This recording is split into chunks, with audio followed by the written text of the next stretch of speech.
Olá, estudo de hoje, estudo 337, temos várias mitzvot. Essas mitzvot elas só entraram em vigor depois que apontaram o rei. Como a gente viu ontem, vimos as mitzvot relacionadas aos reis. Hoje vamos ver as mitzvot relacionadas às guerras que os reis deveriam lutar. Primeira coisa, deixar claro alguns pontos aqui.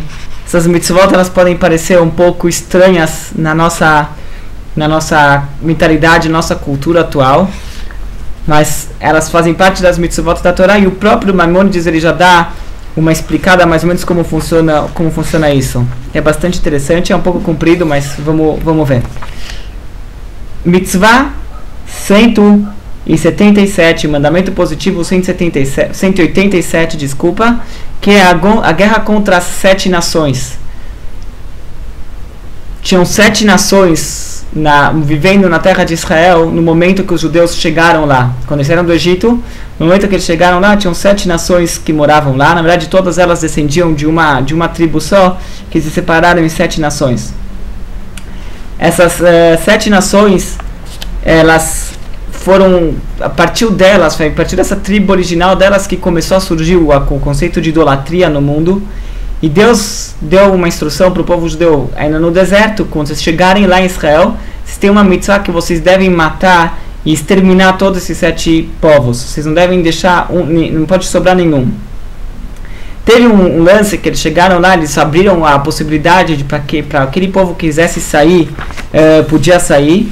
Mas quem não quisesse, então, dos 7 povos que permaneceram lá, eles tinham uma mitzvah de exterminar com todos eles. E na verdade, quase todos eles optaram por sim permanecer em Israel e lutaram contra os judeus. E de fato, alguns séculos depois, com o rei Davi, o Maimônides vai falar aqui que ele conseguiu exterminar basicamente todos eles. Os poucos que sobraram se misturaram com outras nações e se perderam. Mas a mitzvah é exterminar todos eles. Daí o Maimônides ele entra numa questão assim meio que filosófica. Ele fala assim que temos que distinguir entre mitzvot que são temporárias, que são para um momento, e mitzvot que são para sempre. Ele fala que na contagem das 613 mitzvot só entraram mitzvot que são para sempre. Então se essa mitzvah entrou nessa contagem, quer dizer que ela é para sempre. E não pensa que, como o rei Davi já completou ela, então não temos uma obrigação para nós. Ele fala, temos sim. Apesar que talvez você não tenha como cumprir ela, porque o objeto de fazer a mitzvah não está lá, mas a mitzvah sim existe. Mas existiram outras instruções que eram para o povo judeu em determinados momentos, que que essas instruções não entraram como parte das 613 mitzvot, por causa que era uma instrução para aquela geração, para aquele momento. Teve algumas coisas que aconteceram, algumas instruções que as pessoas, a geração que entrou em Israel, as 2 gerações primeiras que entraram em Israel em relação à passagem de herança, de propriedade de pai para filho, que teve diferenças naquele momento e nas gerações futuras. Então aquilo não foi registrado como uma mitzvah pelo fato de ser algo temporário só para aquela geração. Então não foi considerado como uma das 613 mitzvot. Essa, por mais que hoje não temos mais como aplicar ela, porque não existem mais pessoas das 7 nações, mesmo que tivéssemos o poder e não tivéssemos o perigo e se matássemos essas pessoas, mesmo assim é uma mitzvah. Pelo fato de a gente não ter o objeto, não temos não temos as pessoas para cumprir essa mitzvah, mesmo assim é uma mitzvah que existe. E daí aqui a gente começa a entender, na verdade, que todas as mitzvot, elas também têm um aspecto, uma lição e uma forma que a gente pode cumprir elas, não no sentido literal, mas também nunca podemos esquecer o sentido literal das mitzvot. Temos que colocar o tefilim fisicamente e na prática, mas também tem um aspecto mais espiritual, uma lição que a gente pode aplicar dessas mitzvot. Isso que Hassidut muitas vezes faz, que ela fala, a gente não cumpre essa mitzvah hoje do jeito que ela é, por exemplo, os sacrifícios, não cumprimos os sacrifícios do jeito que eles estão descritos na Torá, como animais e o altar, porque não temos esses instrumentos, não temos o altar. Apesar disso, o conceito da mitzvah sim é importante, sim devemos aplicar. Além do estudo da mitzvah, também tem uma forma de aplicar de uma forma mais esotérica, vamos falar, ou mais mística. Inclusive a Hassidut ela explica que esses 7 povos, na verdade, são 7 características negativas da pessoa, que ele deve lutar contra elas para melhorar elas, erradicá-las da sua personalidade. Então temos um assunto mais espiritual relacionado a essas mitzvot.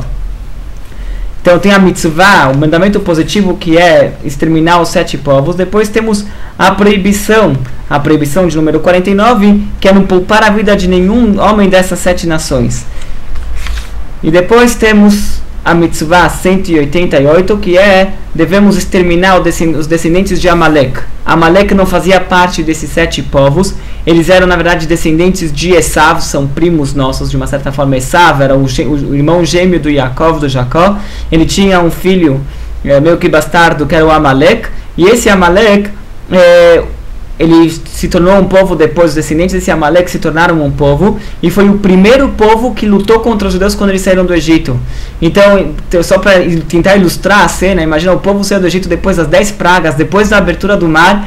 Era um povo com a bola toda, como se diz. Eles estavam com todo entusiasmo. O Midrash compara o povo judeu naquela situação a uma banheira fervendo. E que todos os povos morriam de medo de encostar nessa banheira por medo que eles iam se queimar. E logo depois da abertura do mar, nas primeiras semanas, logo depois da abertura do mar, apareceu esse Amalek para lutar contra o povo judeu.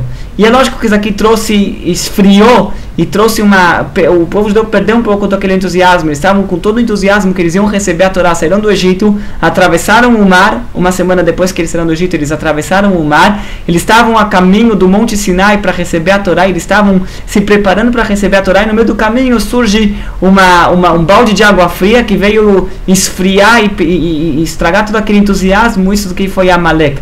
Então Deus ele deu uma instrução naquele momento. Logo teve uma guerra no qual enfraqueceram, mataram os chefes, os generais, a elite de Amalek foi exterminado naquele momento, mas o povo não foi exterminado por completo. E Deus deu uma instrução que tem agora uma guerra eterna contra Amalek. Desse Amalek surgiram grandes problemas para o povo judeu. A gente encontra séculos depois com o rei Saul, Amalek, de novo eles lutando contra Amalek. E o momento mais forte que esse Amalek apareceu foi na época de Purim. Haman, ele era um descendente de Amalek, ele queria exterminar todo o povo judeu. E daí naquele momento foi quando Haman morreu. Então de fato a gente fala que Purim, a festa de Purim, no qual a gente celebra a queda de Haman, o vilão da história de Purim. Isso aqui está relacionado com Amalek. Inclusive a gente lê na Torá, no dia de Purim a gente lê a história do Amalek. Então tem uma mitzvah, Deus ele tem uma mitzvah que devemos exterminar extinguir Amalek, todos os descendentes de Amalek, homens, mulheres, crianças, até mesmo os animais deles. E depois temos uma mitzvah, um mandamento de recordar o que Amalek fez para o povo. Depois temos uma proibição de não podemos esquecer o que Amalek fez. Devemos sempre lembrar, recordar os atos de Amalek. E temos uma proibição de esquecer o que Amalek fez para nós. E de novo, para procurar a explicação esotérica, mais mística do que Amalek significa. Então, como falamos antes, Amalek ele era aquele balde de água fria.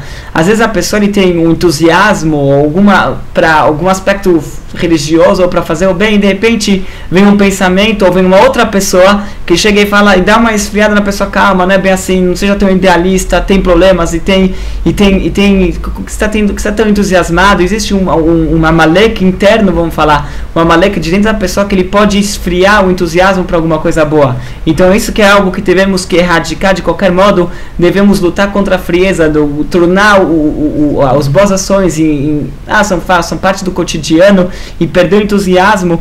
Isso daqui é o Amalek espiritual que devemos lutar. E que isso aqui, por mais que hoje não sabemos quem são os descendentes de Amalek, dizem que os nazistas eram amalequitas. Pode ser que sim, pode ser que não sabemos. Mas devemos exterminar o Amalek interno. Todos nós conhecemos aquele Amalek, aquela força que vem e esfriar, e tirar o nosso entusiasmo. Isso devemos tratar de erradicar. Isso é uma mitzvah para toda a eternidade, é uma guerra eterna. Deus falou que o trono dele, o nome de Deus não está completo, e o trono dele não está completo até que erradiquem por completo Amalek.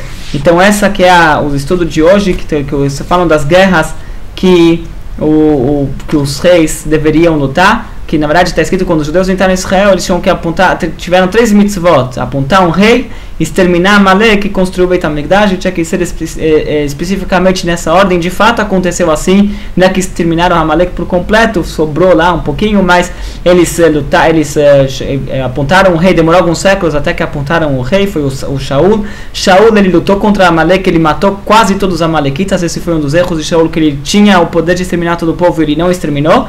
E o rei Davi foi ele que começou a construção do primeiro templo.